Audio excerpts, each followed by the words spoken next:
Vladi, buenos Sergio, días. feliz día. Qué gusto estar de vuelta contigo, con todos ustedes. ¿Cómo te sientes, hermanito? Bien, mucho mejor, gracias a Dios. Ya casi 2 semanas de la operación.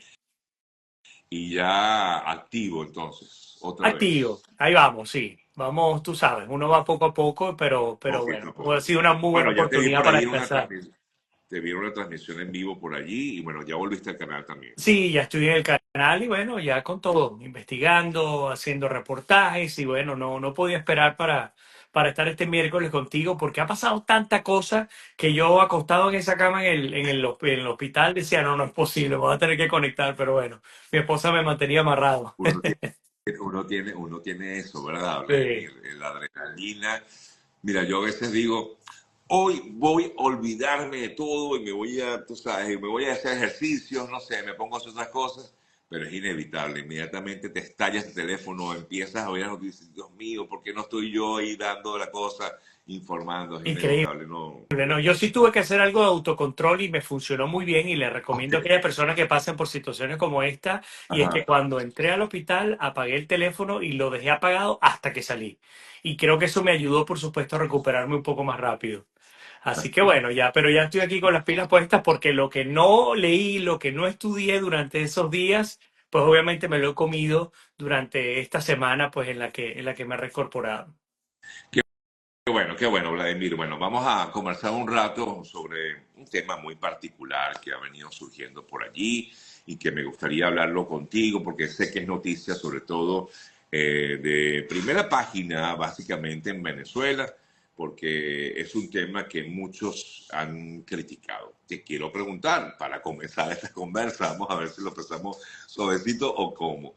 Pero, ¿qué te parece la decisión de Capriles de lanzarse de nuevo al ruedo electoral, a pesar de que en el pasado había dicho que no lo haría porque eso sería fracturar a la oposición en Venezuela? Bueno, pareciera el cuento del gallo pelón, ¿no? Prácticamente lo que está pasando, no solamente con Capriles, sino con este tema de esta farsa electoral del 25 de mayo. A ver, ¿qué me parece? Me parece que Capriles es y perdóneme, voy con todo, es un tonto útil. Un tonto útil. Yo a Capriles lo he respetado durante décadas. Me parece que es un tipo que en su oportunidad significó mucho para el país, pero luego de su derrota electoral como candidato presidencial, obviamente se vino a menos, como suele ocurrir en dictadura cuando destruyen el perfil, le destruyen psicológicamente a la oposición venezolana. Yo creo que Capriles fue uno de esos individuos que, gozando del respeto de los venezolanos, desgraciadamente el régimen se encargó de reducirlo a lo que hoy en día es. Y no estoy tratando de ser egoísta con él, estoy reconociendo que él fue una figura importante dentro de la oposición y no temo en decir que yo creo que es uno de los políticos que han sido honestos en Venezuela. Pero, el verse desplegado, el verse, digamos, separado del rebaño de la oposición y el liderazgo en Venezuela, yo creo que lo ha llevado a tomar decisiones precipitadas y profundamente erradas. Por ejemplo, a Capriles lo inhabilitaron por 15 años en el 2017. Él debería estar inhabilitado hasta el 2032, si es que la ley en Venezuela fuese ley. Ahora, qué interesante es que a Capriles le quitan la inhabilitación un mes antes de un proceso, una farsa electoral como la que se vive ahora, mientras todavía, a más de casi un año, mejor dicho, de las elecciones del 28, todavía no sabemos por qué ni siquiera pudimos postular a Corina Lloris, quien no estaba inhabilitada, quien no tenía ningún tipo de problema, una señora que no tenía ni siquiera un cargo en su contra, y a estas alturas no tenemos a Corina Lloris, no tenemos los resultados con el Mundo González, tenemos a María Corina Machado en cautiverio y en persecución, tenemos al yerno de Mundo González desaparecido, Desapareció. secuestrado, y entonces mientras eso ocurre, por ósmosis, por arte de magia, aparece Capriles habilitado para además lanzarse como candidato de una de un, no sé cómo decir, un circo de Asamblea Nacional con unos supuestos 277 diputados, porque recordemos que el chavismo, además, para debilitar la fuerza de la Asamblea, la convirtió en algo elefantiásico, eran 160 y tantos y subió a 277. Entonces, parece ridículo ver lo que está ocurriendo en Venezuela y mucho más ridículo ver a un Capriles jugándose el pellejo, lo poco que le queda de pellejo para lanzarse como diputado. Así que por mi lado, me parece sencillamente ridículo lo que está pasando con Capriles, me da mucha pena, me da mucha lástima con él, pero sé que el Venezuela, afortunadamente, nosotros como venezolanos ya estamos en otra etapa, Sergio, ya estamos en una etapa en la que a nuestro caso es un tema de practicidad, si se debe o si no se debe votar y seguir adelante, esas pasiones quedaron a un lado.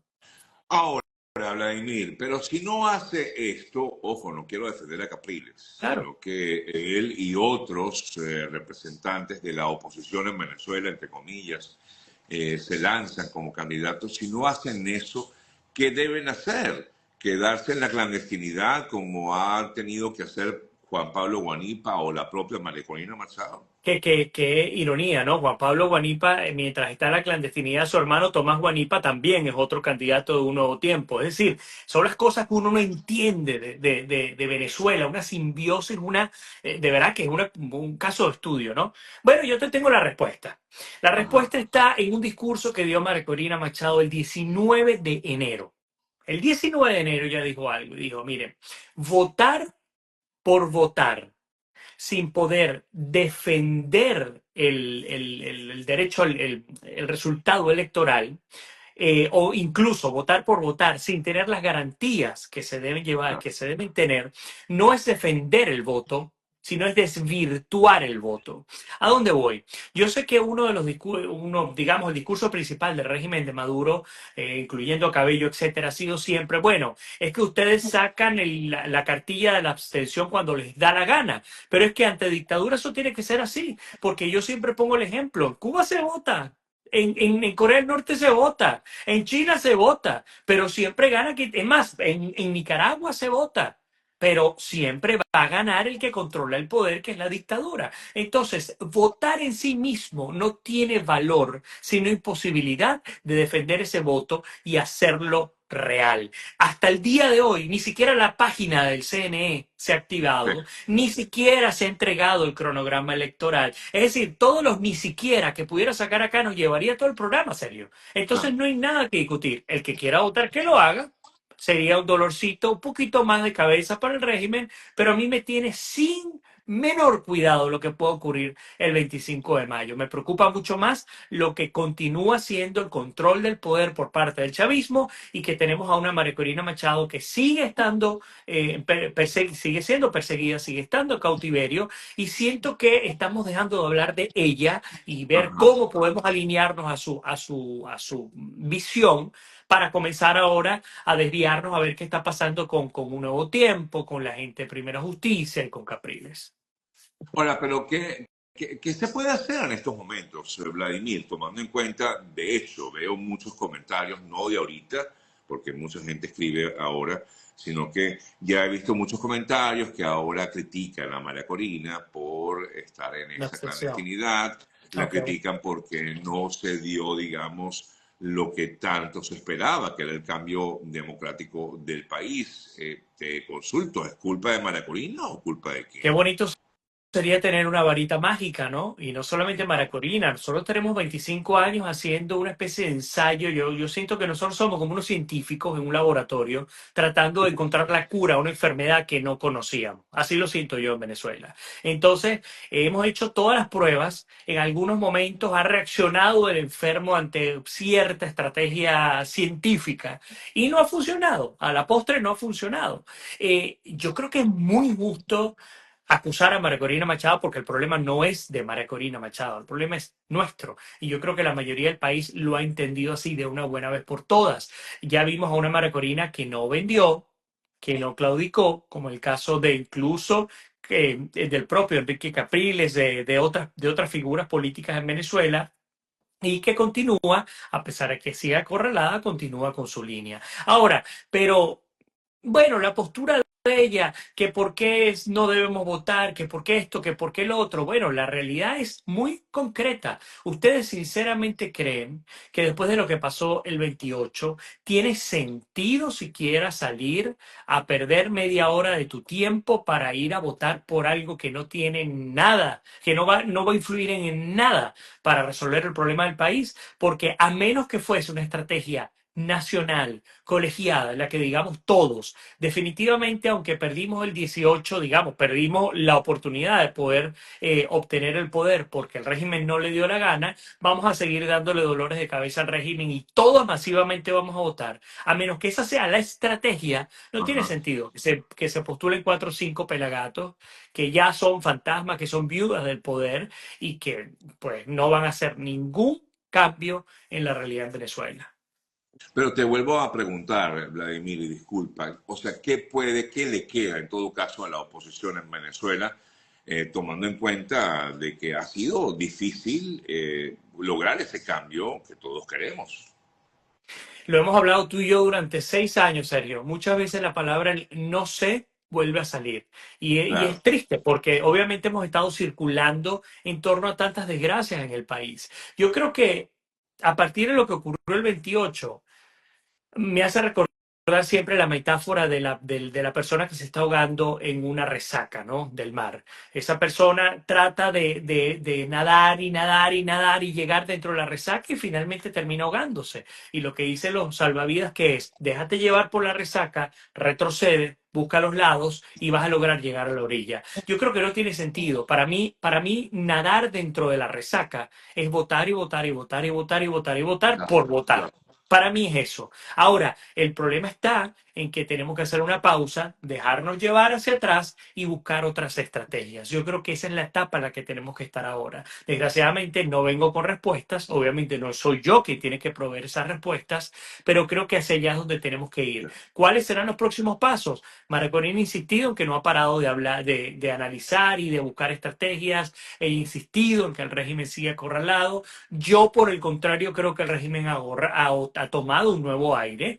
Yo no puedo decir que el régimen está tan maltrecho como el año pasado. Yo no, en mi caso, tú lo conoces bien. Yo cuando para mentir no sirvo. Definitivamente, para mí el régimen tiene una nueva bocanada de aire, volvió a tomar fuerza, está más tranquilo, más allá de las sanciones, el tema petrolero, lo que sea. Estos tipos nuevamente están más tranquilos, a pesar de que siguen estando reducidos. O sea, la fuerza política y de control del país está en manos de un puñado de personas. Antes eran docenas de personas que estaban controlando el poder. Bueno, María Corina ha insistido en que ella no puede decir todo lo que tiene que decir, ¿no? Decía recientemente o comentaba algo así, diciendo que ella sigue trabajando y que hay cosas que ella no puede decir. O sea que pienso que efectivamente debe haber un plan allí dentro de todo esto, si es que realmente existe un plan, Vladimir.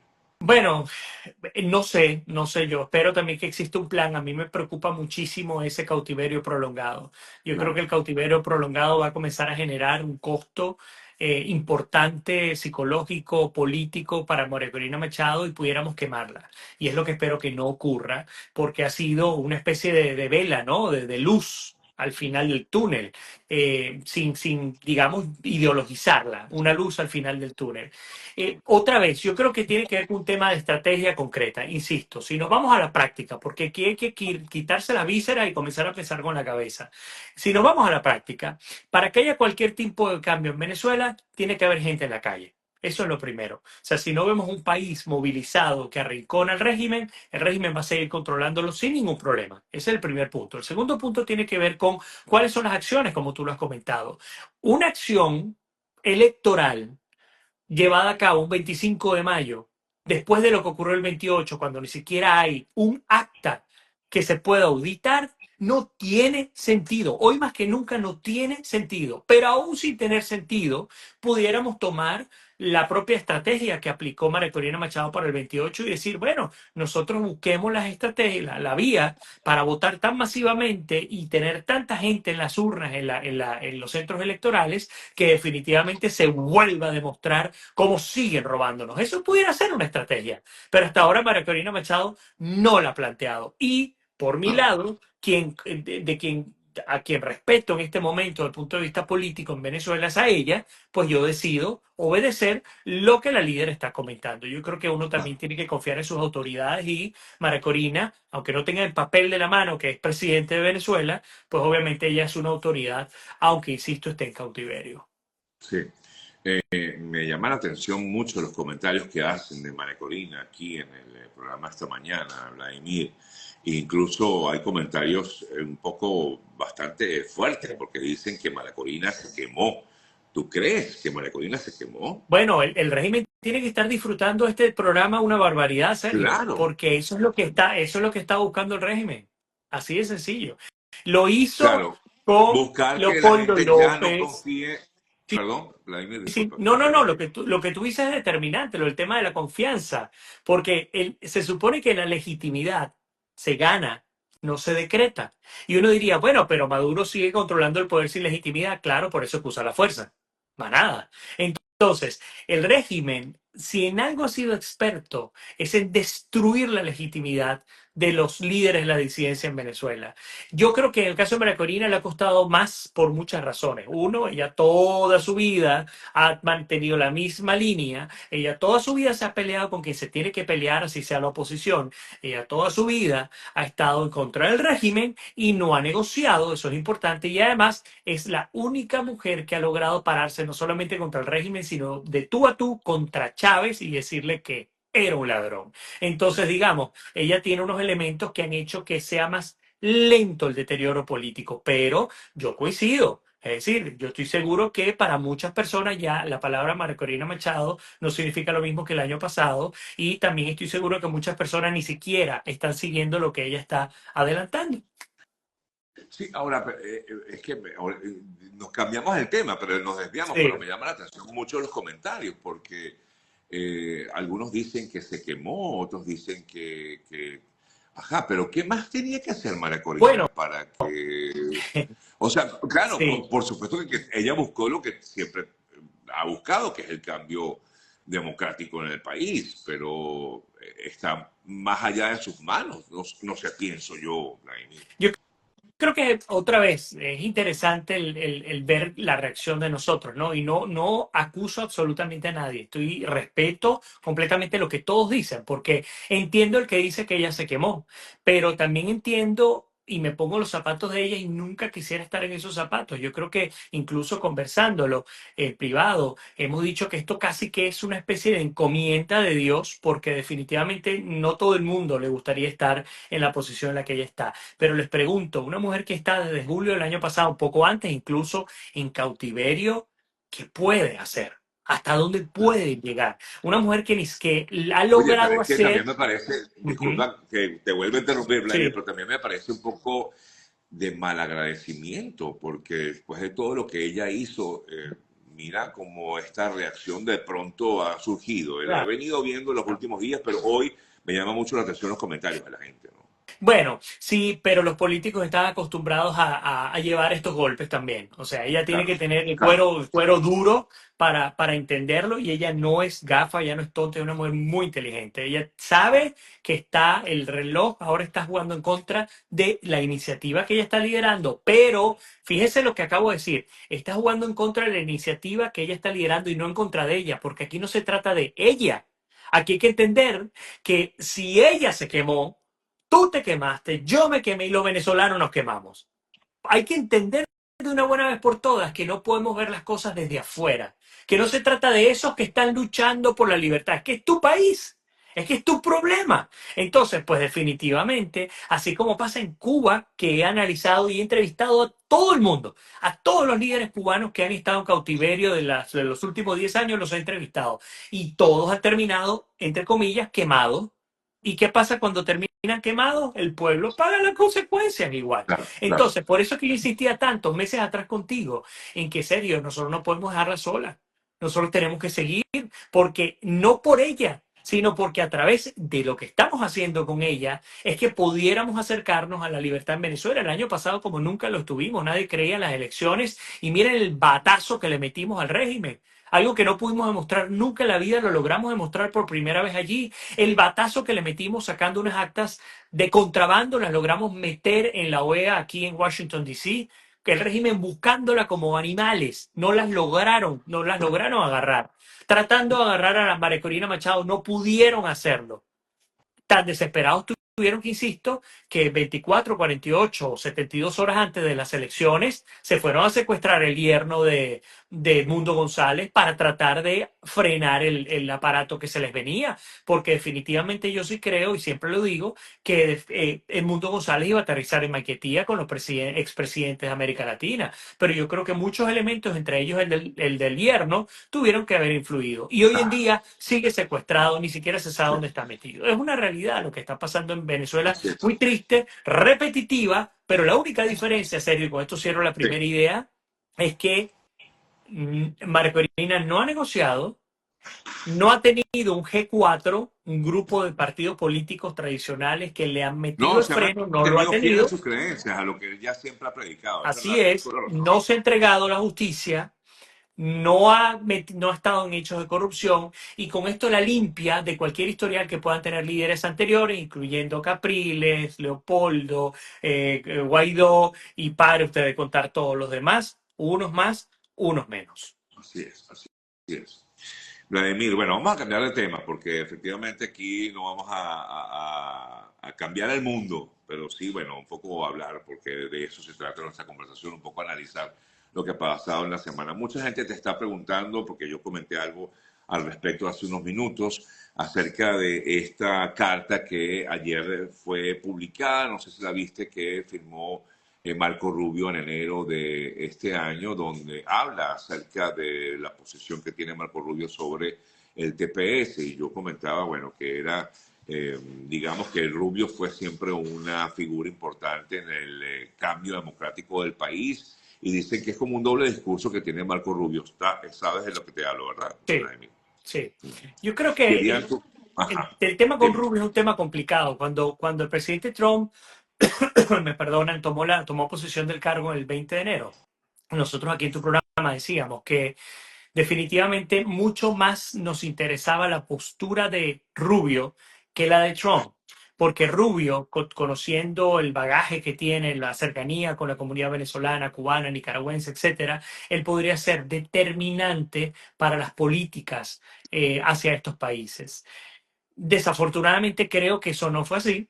Yo No, creo que la agenda que Rubio ha venido manejando durante décadas ha quedado a un lado como senador y se ha puesto su sombrero de secretario de Estado obedeciendo la línea del presidente Donald Trump. correcto. Y esto lo hemos visto no solamente con el caso de estos países como Venezuela, sino también vámonos con el caso de Rusia y de Ucrania.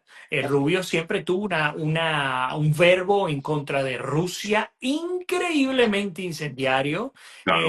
Fue muy claro, muy diáfano muchas veces y lo hemos visto hoy en día, digamos, de alguna manera a la sombra de lo que diga su Sí, jefe, que por supuesto sí, es Donald Trump. Así que lo que estamos viendo es el resultado del cambio de perfil de un senador a un secretario de Estado claro. bajo el mandato de un presidente nuevo, el presidente número 47 de los Estados Unidos, y eso es lo que creo que estamos oliendo, que estamos olfateando en este momento, aunque hay otros que sí siguen como senadores mano a mano. María Elvira Salazar, esta semana, la semana que viene, Dios mediante, voy a tener un one-on-one, un cara a cara con Rick Scott, le voy a preguntar Ok. sobre este tema, y es gente que sigue apoyando con mucha fuerza abiertamente a la comunidad venezolana. Sí, sí.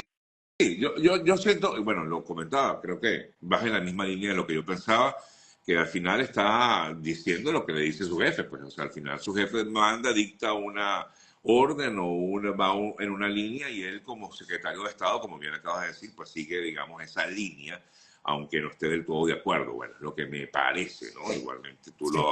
has visto de esa misma manera. Y Así fíjate que, que hay bueno, algo más serio, sí, y siempre uno, ustedes lo saben, siempre hablamos de las dos caras de la moneda, ¿no? Hay algo que también tenemos que ser sinceros. El sistema migratorio en Estados Unidos ha sido no solamente duramente criticado por no renovarse, una ley que es vieja, que es arcaica, que tiene muchos problemas, pero también hay que reconocer que las trampas migratorias son groseras. El abuso, el uso y abuso de la figura del asilo internacionalmente acá en Estados Unidos ha sido grosero. Tú ibas a un lugar donde había unos llenas papeles y los tipos te daban un formato y solamente cambiabas tu nombre y tienes cientos de miles de asilos exactamente iguales, solamente cambiando el nombre y dirección. Básicamente eso. El tema del paro humanitario. ¿Cuánta gente no pagó para que un patrocinador cereal se trajera 100, 200, 300 personas? Obvio, aquí hay una corresponsabilidad porque alguien tuvo que haber revisado eso. Las autoridades tienen una corresponsabilidad, pero no Claro, solamente las autoridades, a mi modo de ver, nosotros dañamos también en gran medida el sistema migratorio.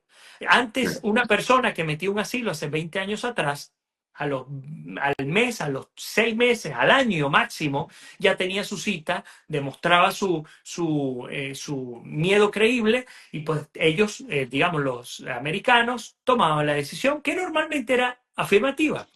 Hoy en día, las personas tienen 10, 15 años. ¿Y por qué? Justamente por esto, las personas entendieron que podían ganar tiempo y utilizaron el asilo como un comodín, como una visa prolongada para mantenerse aquí. Perdónenme que sea tan duro porque sé que más de uno de los que nos están viendo en este momento lo saben, puede, pero sí, sin criticar las razones por las cuales hizo alguna persona X o Y cosa con respecto al tema migratorio, hay que entender que en algún momento esas consecuencias se iban a vivir. Y yo siento que lo que se está viviendo en este momento en el país es lo que yo llamo un efecto boomerang, cuando ajá, se desenfrenó todo el caos migratorio y ahora se nos devuelve ese boomerang con todo y termina golpeándonos en la cara. Es lo que ocurrió con los que entraron por CBP One, es lo que ocurrió con los que tienen parol humanitario, es lo que ocurrió con los que tienen un parol para un asilo defensivo en la Corte. Esa es una realidad que no podemos ocultar. sí, sí, sí, sí. Sí, hubo abusos del sistema, definitivamente, ¿no? Se aprovecharon o abusaron de esta situación y por eso creyeron que no iba a caerles, digamos, la ley y lamentablemente les cayó. Entonces, al Y es final, triste porque digamos que, como suele ocurrir en este tipo de sistemas, cuando hay problemas estructurales, esos problemas siguen creciendo como bolas de nieve, ¿no? Y Sergio, me tocaba entrevistar a una persona que entiendo sus necesidades y la apoyo, digamos, pero me contaba que había entrado con la familia por la frontera, apenas entró CBP One, le llenó los papeles, le dio una especie de parol, que entendamos que el parol humanitario no es lo mismo que el parol que te da una frontera para hacer un asilo defensivo. El parol no es otra cosa que una libertad condicional para defender tu caso por haber ingresado ilegalmente al país. Y esta persona me mostraba documentos en las que apenas entró, pidió parol y automáticamente agarró un papel donde pidió comida, ayuda con hospedaje, ayuda con esto, ayuda con lo otro, y terminamos hablando de billones de dólares que salieron del bolsillo del estadounidense. Y lo que no entendemos es que en Estados Unidos, y escuchen bien lo que les voy a decir, en Estados Unidos los electores votan con el bolsillo, no con el claro, corazón. Si tú les tocas lo que ellos ponen en taxes, créanme que ellos te van a castigar. Y es lo que ha ocurrido. Ayer yo me metí en Real Clear Politics, que es una página que habla de encuestas electorales, y Donald Trump sigue teniendo la mayoría del país, creo que 56% de apoyo popular, pese a que muchas personas dicen, ¿cómo es posible? Bueno, es posible porque estamos claro. hablando del bolsillo, que es lo que le interesa al estadounidense que vota con el bolsillo. Entonces, lamentándolo mucho, esa migración original de hace 10, 15, 20 años que entendía que venía acá y no a pedir ni un solo dinero, sino a resolver su vida, pues no fue la que entró al final. Y ustedes me van a decir, pero es que aquellos tenían oportunidades y los nuevos no. No, eso no es verdad, porque los centroamericanos y los mexicanos que también ingresaron de la misma manera están metidos en un campo sin pedirle un dólar al gobierno de Estados Unidos, trabajando y buscando ganarse la vida. Porque a mí me toca conversar con esas personas humildes que ni siquiera te hablan español. Aquí en la Bahía de Tampa conozco guatemaltecos que llegaron aquí hablando dialecto guatemalteco y si acaso te hablan un par de palabras en español. ¿Dónde están ellos? Cosechando Claro. fresas, ¿Dónde están ellos? Montando su kiosquito de comida para su, digamos, para sus connacionales. Entonces, eso yo lo veo con los centroamericanos, no lo veo en nuestro caso. Perdóneme que sea tan claro con eso, pero no lo veo. Bueno, Entonces, pero nosotros algunos, tenemos un mea culpa.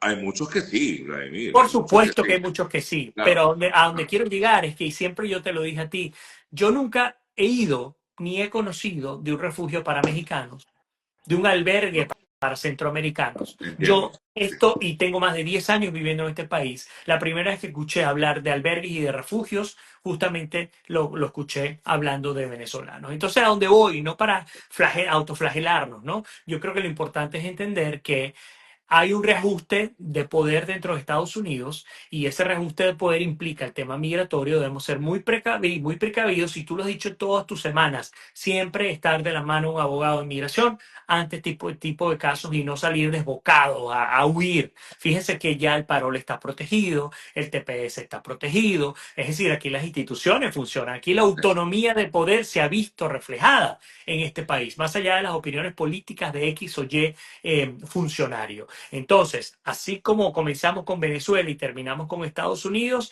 definitivamente el resultado es, debemos sumar, no restar, y debemos buscar las estrategias para mejorar nuestro entorno, sea en Venezuela o sea en Estados Unidos, sea con María Corina o sea con Trump. Con quien toque, nosotros también nos toca entrar en esa jugada y no solamente estar afuera viendo las cosas como unos espectadores. Por cierto, Vladimir, ya cerrando, te comento que acabo de leer aquí que la revista Time reconoció a María Corina entre las 100 personas más influyentes del mundo en este 2025. Noticia de ahorita, o por lo menos de recientemente. Y leo en María Corina, la dama de hierro, hablando de los dos personajes que hemos hablado hoy. María Corina, la dama de hierro venezolana, leo textual, es la personificación de la resiliencia, la tenacidad y el patriotismo.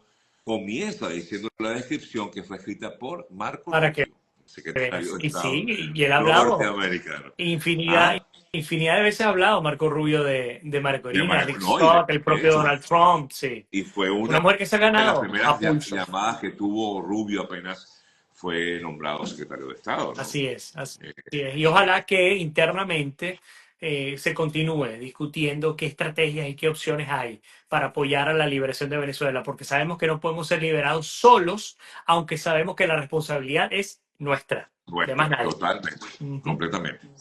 Vladimir, gracias, gracias. Y gracias a Dios estás de vuelta por aquí. Fuerte abrazo. Seguimos conversando y bueno, nada, seguimos en contacto. Vale, Gracias, Sergio. Un gracias. abrazo para ti. Feliz día y un honor estar de vuelta acá en casa. Abrazo. Feliz Gracias. día. Bye.